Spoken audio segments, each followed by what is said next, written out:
Let's Do That Again by Hiawyn Oram.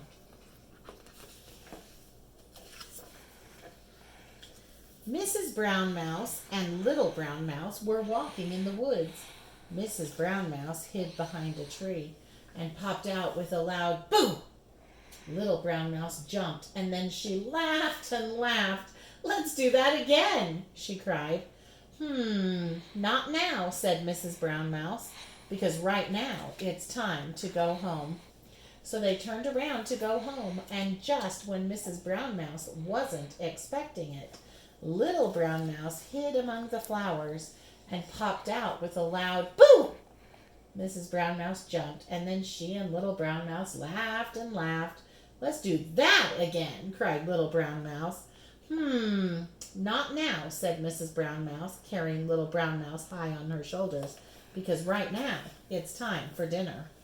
So they went home to make dinner, and Little Brown Mouse watched while Mrs. Brown Mouse cooked. And just when Mrs. Brown Mouse wasn't expecting it, Little Brown Mouse crept across the room and hid behind the door and jumped out with a scary "Arr!" And Mrs. Brown Mouse waved her wooden spoon and growled "Arr!" right back, which sent Little Brown Mouse running under the table, laughing and laughing. "Let's do that again," she cried. Not now," said Mrs. Brown Mouse, "because right now it's time to eat." So they sat down to eat, and Little Brown Mouse played with her food, and Mrs. Brown Mouse ate her food. And just as she was taking a rather large mouthful, Little Brown Mouse slid down behind her chair and popped out with an eerie "Ooh!" Mrs. Brown Mouse jumped up and ran after her, crying, "What's a little ghost doing in my kitchen?" And Little Brown Mouse laughed and laughed. "Let's do that again," she cried.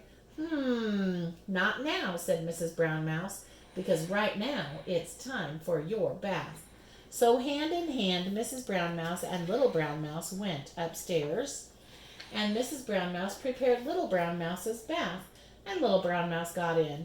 Mrs. Brown Mouse lathered up the sponge and scrubbed Little Brown Mouse all over, and just when Mrs. Brown Mouse wasn't expecting it, Little Brown Mouse made a big splash and soaked her. Mrs. Brown Mouse shrieked and splashed her right back, and Little Brown Mouse laughed and laughed. "Let's do that again," she cried. Not now," said Mrs. Brown Mouse, "because right now it's time for bed." So Mrs. Brown Mouse toweled Little Brown Mouse dry and powdered her and tickled her toes. Little Brown Mouse laughed and laughed.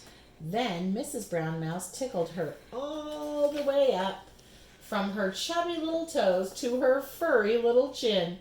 "Let's do that again," Little Brown Mouse cried. "Please." Not now," said Mrs. Brown Mouse, "because right now it's time for your bedtime story." So Little Brown Mouse snuggled down under her blanket, and Mrs. Brown Mouse read her a quiet bedtime story.